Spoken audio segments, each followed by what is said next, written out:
Hello friends, இன்றைக்கி நம்ம கருவேப்பிலை இட்லி பொடி எப்படி செய்யலாம் அப்படிங்கிறது பார்க்கலாம். இது செய்கிறது ரொம்ப ஈஸி தான், டேஸ்ட்டும் சூப்பராக இருக்கும். ஸோ கண்டிப்பாக நீங்களும் ட்ரை பண்ணுங்கள். இந்த கருவேப்பிலை உடம்புக்கு ரொம்பவே நல்லது. இதில் இரும்பு சத்து அதிகமாக இருக்கிறதுனால நமக்கு இரத்த சோகையெல்லாம் இருந்தால் சரியாகிடும்.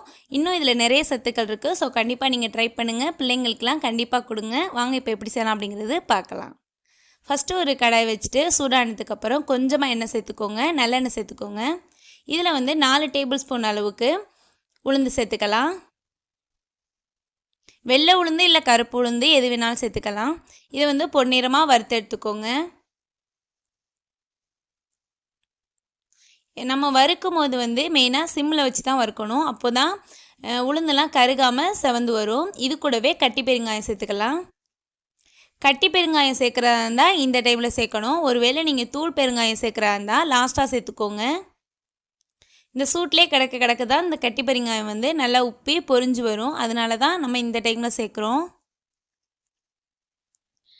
உளுந்து லேசாக செவந்து வந்ததுக்கப்புறம் இப்போ நம்ம கடலைப்பருப்பு சேர்த்துக்கலாம். கடலைப்பருப்பு 3 டேபிள் ஸ்பூன் அளவுக்கு சேர்த்துக்கோங்க.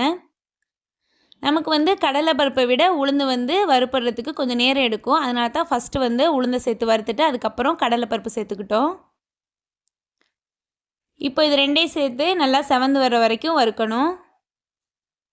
இந்த சூட்லேயே வறுக்க அந்த பெருங்காயமும் அழகாக ஃபுல்லாக வறுபட்டுரும்.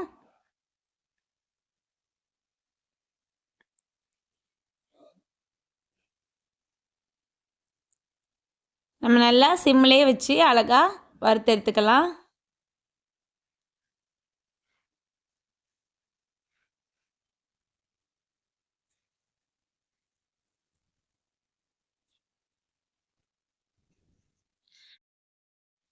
இந்த டைமில் முழு பூண்டையும் உடச்சி விட்டு இதில் சேர்த்துக்கலாம். இது ஒரு நிமிஷம் வரைக்கும் சிம்லேயே வச்சு வறுத்து விடுங்க. அந்த பூண்டில் ஈரப்பதம் இருக்கும். அது போகிற மாதிரி இந்த பருப்புலேயே போட்டு நல்லா ஃப்ரை பண்ணுங்கள்.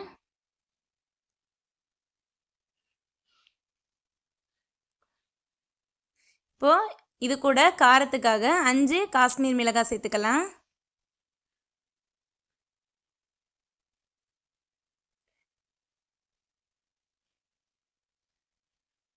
எல்லாமே நம்ம தூள் பண்ணுறதுனால கொஞ்சம் சூடு பண்ணால் தான் மொறுன்னு வரும். அதனால தான் இது கூட சேர்த்துட்ருக்கோம். இது கூட 1/2 டேபிள் ஸ்பூன் அளவுக்கு மிளகு சேர்த்துக்கலாம். நம்ம மிளகாவும் சேர்த்தாச்சு. இப்போ மிளகு 1/2 டேபிள் ஸ்பூன் போதும்.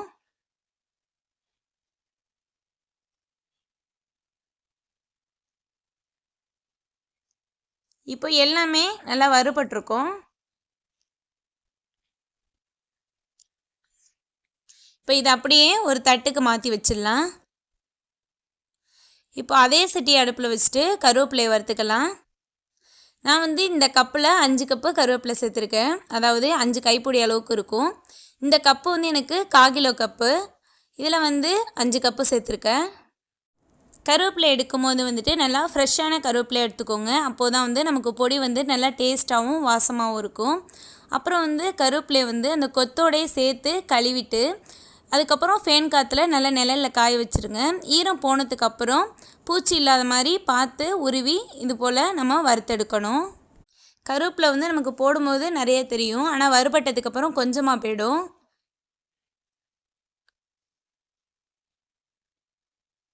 இது நல்லா சிம்மிலே வச்சு இது போல் நல்லா பரட்டி விட்டு வறுத்து எடுத்துக்கலாம். எண்ணெய் ஊற்ற தேவையில்லை. அந்த சூடிலே கருவேப்பிலை நல்லா மொறுன்னு வந்துடும். அந்த அளவுக்கு நீங்கள் இது போல் திருப்பி விட்டு சட்டிலே போட்டு சூடு பண்ணணும்.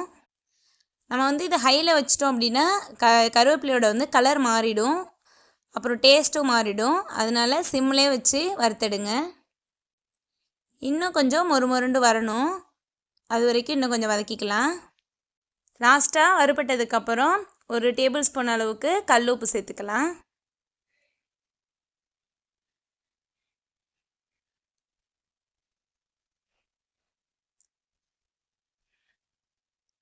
இப்போது இதையுமே இறக்கி வச்சிடலாம். இப்போ நீங்கள் பார்த்தீங்கன்னா தெரியும், நல்லா மொறுன்னு இருக்கும். இது அப்படியே ஒரு மிக்ஸி ஜாருக்கு மாற்றிக்கோங்க. மிக்ஸி ஜார் நல்லா ஈரம் இல்லாமல் நல்லா காஞ்சி இருக்கணும். அது போல் எடுத்துக்கோங்க.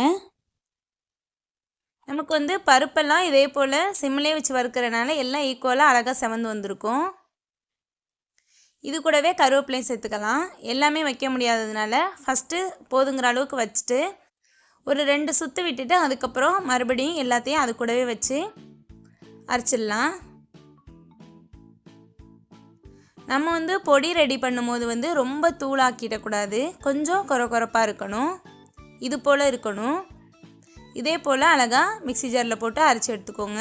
ரொம்பவே சூப்பராக இருக்கும். இது வந்து நீங்கள் கண்டிப்பாக ட்ரை பண்ணுங்கள். இது இட்லி தோசைக்கு சூப்பராக இருக்கும். இந்த கருவேப்பிலை இட்லி பொடி வீடியோ உங்களுக்கு யூஸ்ஃபுல்லாக இருக்கும்னு நினச்சிங்கன்னா மறக்காமல் நம்மளோட சேனலை சப்ஸ்கிரைப் பண்ணி வச்சுக்கோங்க. அப்போது தான் நான் போடுற எல்லா வீடியோ உங்களுக்கு நோட்டிஃபிகேஷனில் வரும். அடுத்த வீடியோவில் வேறு ஒரு சூப்பரான ரெசிபியோடு உங்களை நான் மீட் பண்ணுறேன். தேங்க்யூ, பாய்.